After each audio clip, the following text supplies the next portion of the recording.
wote, pokea sifa zetu kwa asubuhi ya leo.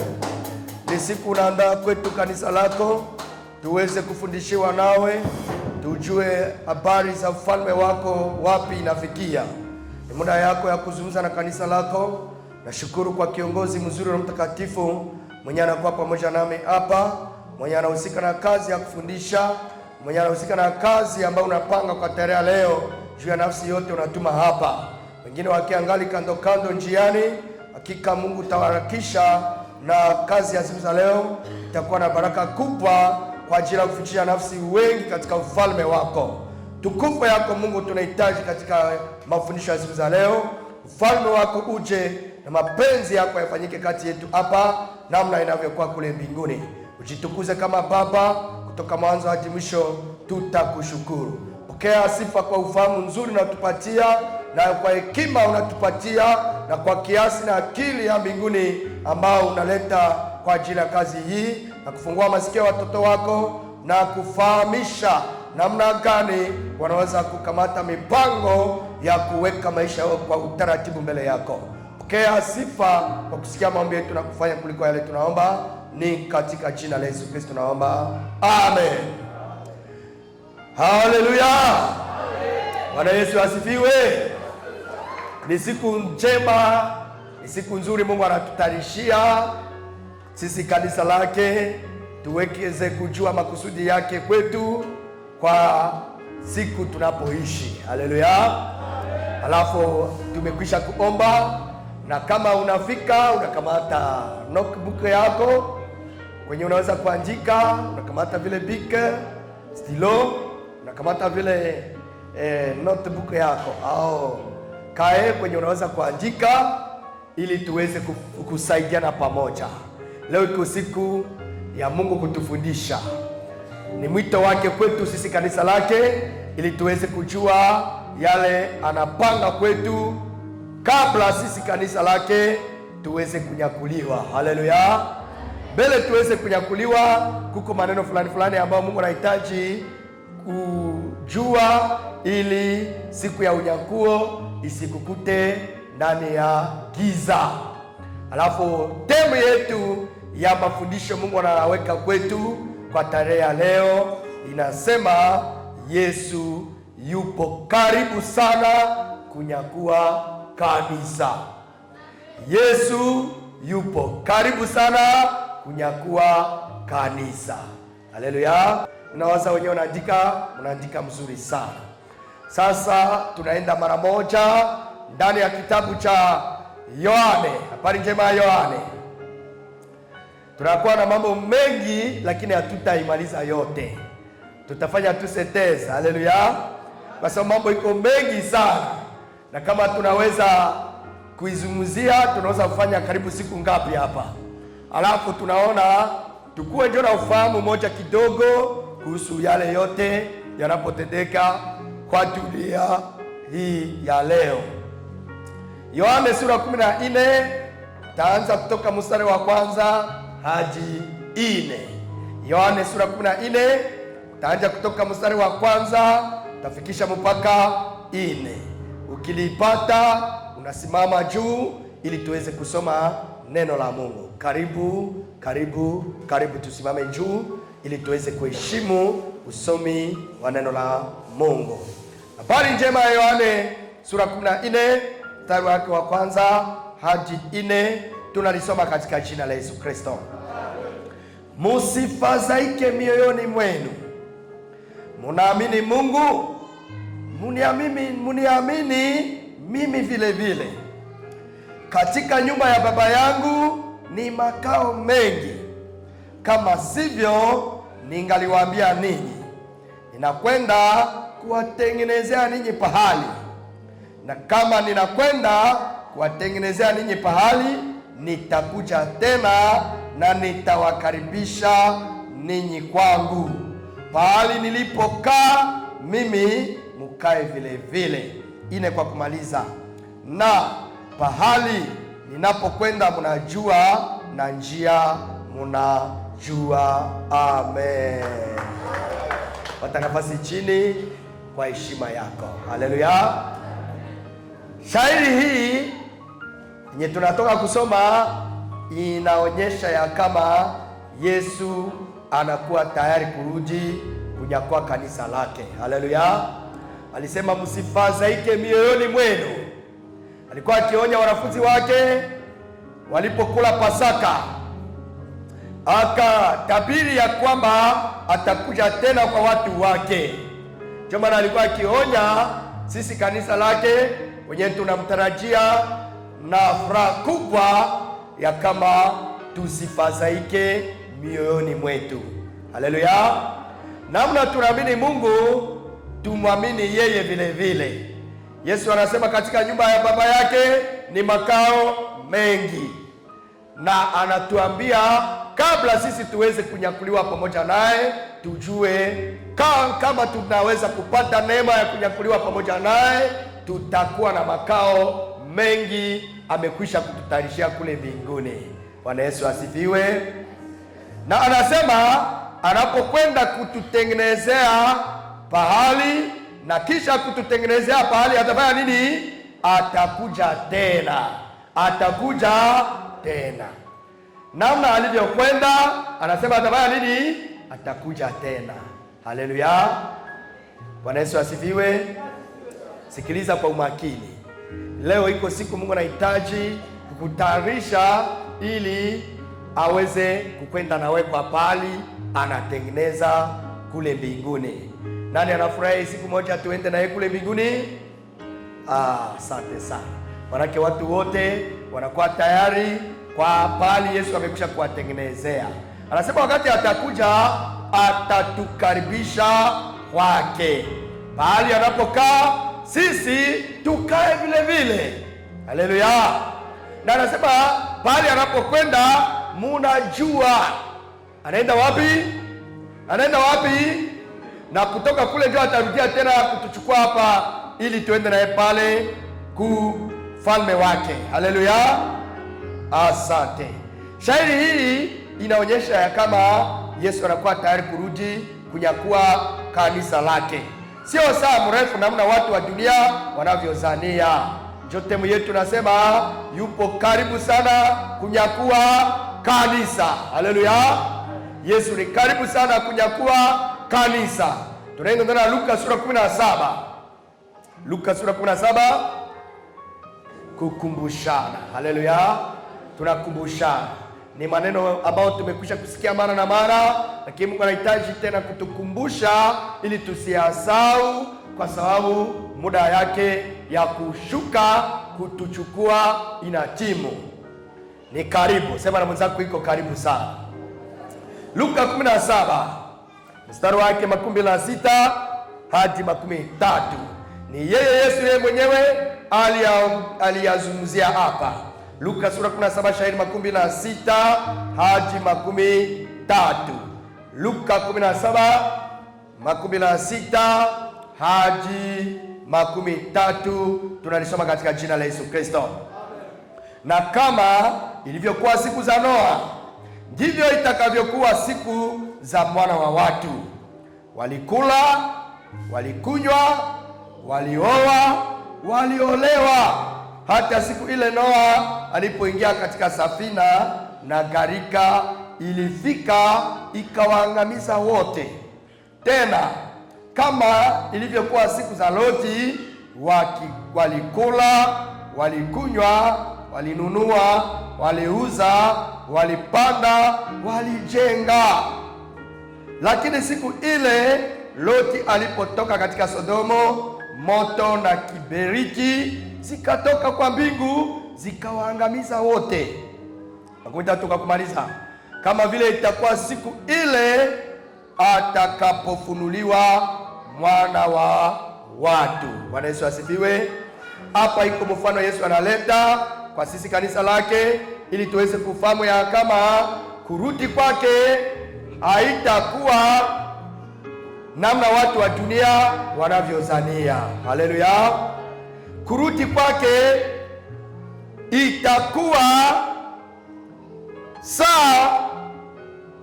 saa kwenye watu hawajui. Maana yake hatutajua saa wala siku ya kurudi kwake Yesu. Alisema wakati wa Noa alizungumza vile na watu, kama leo anakuita ili azungumze nawe. Alizungumza na watu, mjitayarishe kwa sababu dunia itaharibika na maji. Lakini watu walisikia? Watu walisikia? Walikamata maneno hii juu, hawakuiwazia kwa undani. Waliwaza ya kama Noa anachanganyikiwa, waliwaza ya kama ni uzee yake inamutesa. Yesu aleta mfano hapa, asema kuja kwake itakuwa sawa wakati wa Noa. Kwa wakati ile wa Noa, watu walifanya nini? Walikula. Walifanya nini vile? Walikunywa. Watu walifanya nini vile? Walioa, waliolewa, mpaka siku Noa akaingia katika safina na gharika ilifika ikawaangamiza namna gani? Wote. Leo vile watu wanakuwa na giza. Watu wanakuwa na giza, wanatafuta maisha, wanakula, wanakunywa, wanalewa, wanaoa, wanaolewa, na hawajui ya kama ndani ya mambo haya yote Yesu yupo karibu sana kuja kwa kanisa. Haleluya! Analeta vile mfano ya wakati ya Loti, wakati uovu ya dunia ilijaa, na kama Yesu anazungumza juu ya watu walikula, walikunywa, kwa sababu watu wanatafuta anasa ya dunia kuliko ufalme wa Mungu. Wanatafuta kujifurahisha, kufurahia uzuri ya maisha ya dunia. Hii ndio iko sehemu kubwa ndani ya akili ya watu wa dunia sasa. Bwana Yesu asifiwe. Lakini hawawaze ndani maneno haya yote wangejitayarisha ili mwana wa watu, mfalme aliyekufa kwa ajili yao, aje kuwachukua. Hawana hata akili hii, wanaangalia tu maisha ya sasa. Sijui kama wewe unaangalia vile kama watu wale. Haleluya! Vivyo hivyo Yesu alisema itakuwa wakati ya kuja kwake kwa siku za Loti. Watu walikula, walikunywa, walinunua, waliuza, walipanda, walijenga. Na kudunia sasa kunakuwa majengo ya aina yote. Kanisa la Yesu Kristo tuko pamoja.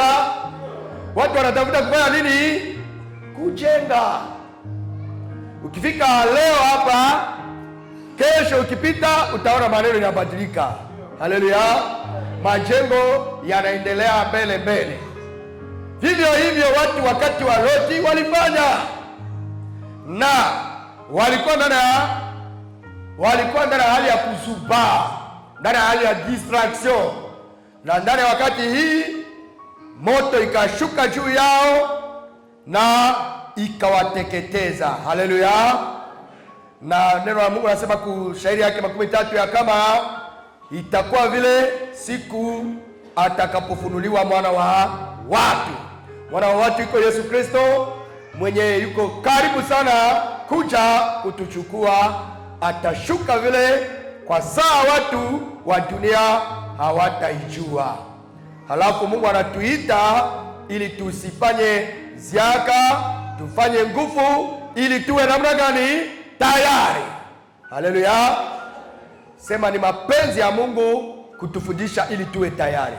Akawaambia wanafunzi wake, siku zitakuja mtakapotaka kuona siku moja ya siku ya mwana wa watu, wala hamutaiona. Haleluya!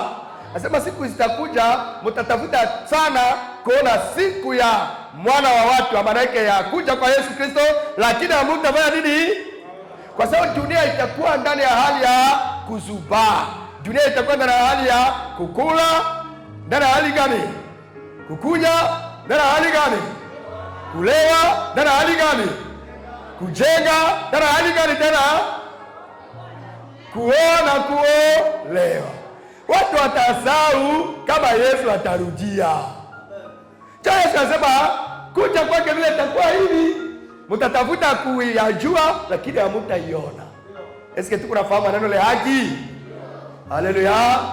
hatutaiona. Kwa sababu gani? Dunia sasa imekuwa ndani ya giza. Giza imetawala dunia, watu hawako tena ndani ya nuru. Mafikiri juu ya mawazo ya mbinguni tena haiko. Mafikiri ya watu kudunia sasa iko juu ya kubarikiwa. Hata kama hawatasema anawe karibu, wataenda zungumza kule kati yao. Sasa maneno ya leo mipa nafaa, kumbe niko napoteza wakati yangu bure, sitafanya tena. Lakini ukisema naye, ndoa yako iko kunjia. Haleluya! Ninaona maono ya kama kuko mtu mzuri anakuja kukuoa. Utaona watu wanakimbia kutoka kule kupanguza na maviato yako yote. Lakini kama unazungumza juu ya maneno ya dhambi, wanaweza maneno ya leo ile ilikuwa mzuri yake. Maneno la kuanzisha roho yangu sana. Haleluya! Tuko wakati wa giza. Yesu alisema hamutaona wakati anarudia, kwa sababu dunia imekuwa ndani ya giza. Haleluya! Kumstari wake wa 13 Yesu anasema nini? Na watawaambia ninyi, tazama hapa au tazama kule, musiende wala musiwafuate. Leo watu wanaonyana, wanaona fasi dolari kunapatikana iko wapi? Kule kazi kunaendelea mzuri, watu wanakimbizana, si ndio? Hata sema tena pali pa maisha mazuri kwa wapi? Yesu anasema musiwafuate.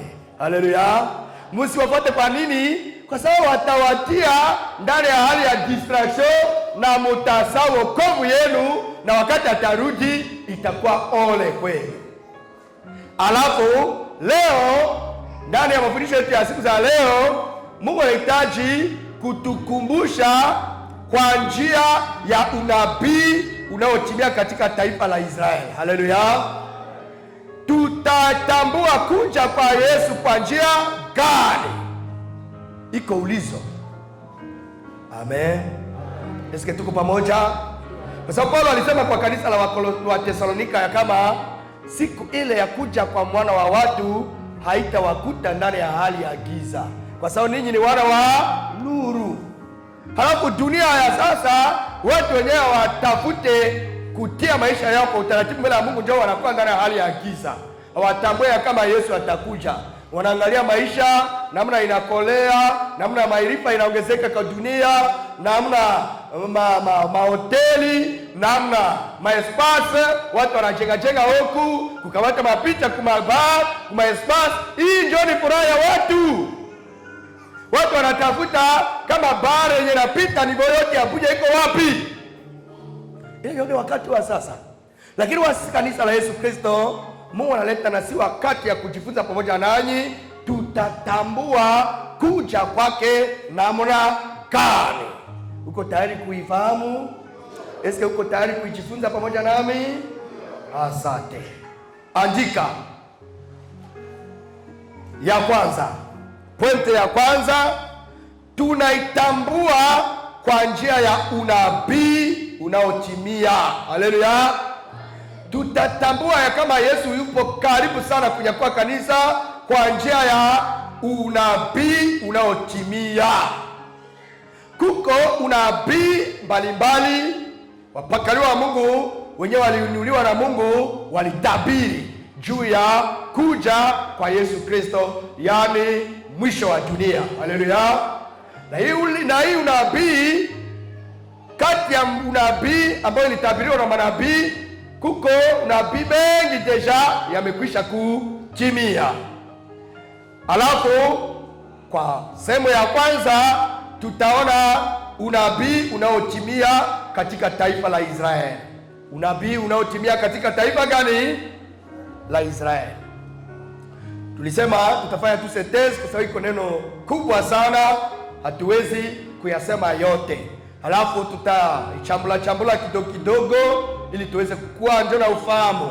Kwa sababu kusudi ya Mungu kutuita hapa kwa mafundisho ya leo iko kututayarisha hivi kuja kwake isitukute na tuko ndani ya hali ya giza. Haleluya. Eske tunafahamu kukua ndani ya hali ya giza? Iko kukua ndani ya distractions, ndio kuangalia maneno yenyewe haitakusaidia njo kuliko maneno ya safari ya mbinguni. Si njo ni giza. Tuko pamoja? Tutaiangalia kwa njia ya unabii unaotimia katika taifa gani? Taifa la Israeli. Sikia, kupea kwanza, Waisraeli walitawanyika duniani kote. Andika, kutawanyika ya Israeli duniani kote. Kutawanyika ya Israeli duniani kote. Haleluya. Kutawanyika ya wanani? Ya Israeli duniani kote. Sikiliza, andika Luka 11:14. Wenye kuandika mnaandika, tunaenda haraka. Luka 11:14. Kama unaandika vile Luka 19:41-44. Luka 19 shairi yake 11 hadi 14. Tutasoma Luka 11 mstari wake 14. Tunalisoma katika jina la Yesu Kristo. Nao wataanguka kwa ukali wa upanga, watachukuliwa wafungwa katika mataifa yote, na Yerusalema itakanyagwa na mataifa hata nyakati za mataifa zinapotimia. Bwana Yesu asifiwe. Hapa iko unabii juu ya uharibifu wa Yerusalema. Yesu yeye mwenyewe alitabiri. Alisema nini? Waisraeli wataanguka kwa ukali wa upanga, maana yake watauawa. Wataanguka kwa ukali wa upanga, watachukuliwa wafungwa katika mataifa yote. Maana yake hawataishi tena katika nchi yao ya Israeli, watatawanyika kati ya watu, wataenda huku na kule kwa taifa la dunia kote. Haleluya. Ile ilikuwa unabii ya kwanza ilitimia. Na ndani ya mstari wake ya kufuata Yesu anasema nini? Anasema na Yerusalemu itakanyaga na wanani? Mataifa hata nyakati za mataifa zinapotimia. Ile tutaeleza nyuma. Haleluya. Na tunaenda Luka sura 19. Luka sura 19 shairi yake 11. Luka sura 19 shairi 11 hadi 14. Tunalisoma katika jina la Yesu Kristo. Naye alipokaribia akaona mji, akalia juu yake akisema, kama wewe ungejua siku hii maneno yanayofaa salama yako, lakini sasa yamefichwa mbele ya macho yako. Kwa kuwa siku zitakuja kwako, na adui zako watajenga boma, watakuzunguka, watakufunga pande zote, watakuangusha chini na watoto wako ndani yako. Hawataacha ndani yako hata jiwe juu ya jiwe, kwa sababu hukujua wakati Mungu alipokuja kwako. Haleluya. Iko kilio ya Yesu juu ya Yerusalemu. Haleluya. Yesu anasema nini? Kuko wakati Yerusalemu utaregrete. Iko unabii Yesu alikuwa akitoa. Anasema watu watakuja juu yako, hautakuwa tena na vale. Yesu anasema kama ungelijua yanayofaa salama kwako, maneno yanayofaa salama yako, lakini yamefichwa kwako. Maana yake Yesu alikuwa akiregrete, alikuwa akijuta namna Yerusalemu haitaribika. Maana yake wakati kwa mwaka 17 nyuma ya Yesu Kristo, mwaka 17 nyuma ya Yesu Kristo, kulikuwa jemadari ya Roma aliitwa na jina ya Tito. Alikuwa jemadari ya Roma, general ya Roma, aliharibu Yerusalemu. Kwa mwaka gani? Kwa mwaka 17. Haleluya. Maana yake Kisha Yesu kwenda mbinguni 70 après Jésus-Christ, jemadari Tito alifika na vita juu ya Israeli. Alifika pale kwa Yerusalema, akaribu akachafua na Waisraeli wengi wakakufa. Haleluya! Waisraeli wengi wakafanya nini? Wakakufa, wakakufa sana. Namna Yesu alitabiri. Yesu anaenda deja mbinguni, alitabiri Yerusalema itaharibika, itakanyanga na mataifa. Mataifa iko wenye hawajui Yesu Kristo. Haleluya! Na Waroma walipanga vita juu ya Israeli, walipiga Israeli chini ya uongozi ya General Tito. Haleluya! Na Israeli iliharibika, na kutoka pale taifa la Israeli wakatawanyika kati ya watu, wakaenda kwa nchi kigeni, wakakuwa katika Afrika, wengine wakakuwa kwa Asia, wengine wakakuwa ndani ya Europa, katika Europa, wengine wamekuwa ndani ya Amerika. Walitawanyika katika dunia, wakaacha nchi yao kwa sababu vita iliharibu. Sema unabii moja inatimia. Haleluya! Imekwisha kutimia. Sema na mwenzako, unabii hii Yesu alitabiri imekwisha kutimia. Ile kuonesha kama Yesu anakuwa tayari kurudi. Haleluya! Unabii ya pili katika taifa la Israeli. Unabii ya pili katika taifa la Israeli iko nini? Ya pili, andika, kurudishwa ya Israeli katika nchi yao kuwa taifa. Kurudishwa ya Israeli katika nchi yao kuwa nini? Taifa. Maanake kutoka 70 miaka 17 kisha Yesu kwenda mbinguni, miaka ngapi? 17 nyuma ya Yesu, watu wakatawanyika, wakakimbia kutoka Yerusalema, wakaacha nchi yao, wanakimbia mataifa mbalimbali za dunia. Ile inatimia, na unabii ya pili iko watarudi tena katika nchi yao kama taifa. Haleluya! Kurudishwa ya Israeli katika nchi yao kuwa nini? Taifa. Hatutasoma maverse mingi kwa sababu ya kuchunga wakati, nitaeleza tu kidogo. Haleluya! Sikiliza mzuri. Tulisema kwa miaka gani Waisraeli walitawanyika katika nchi ya dunia? Tulisema miaka ngapi? 17 nyuma ya Yesu, si ndio? Kutoka pale Israeli bakia hivi, hakukuwa Muisraeli katika Israeli kule. Katika Yerusalema hakukuwa na watu walikimbia. Ndio Wayuda wengi wanaenda kujikuta hata kwa Afrika, wengine wanajikuta kwa Amerika, wengine wanajikuta kwa Asia, wengine wanajikuta huku na kule, kwa sababu nchi yao iliharibika. Unabii imekwisha kutimia. Tunafahamu? Asante. Ya pili, unabii ya pili iko watarudishwa tena katika nchi yao kama nani? Taifa. Na ile iko unabii yenyewe inanishangaza sana, na iko unabii yenyewe kunaonyesha ya kama kila kitu maandiko anasema lazima itatimia. Haleluya! Andika Yeremia 31:7. Yeremia 31:7. Yeremia sura 31 shairi yake ngapi?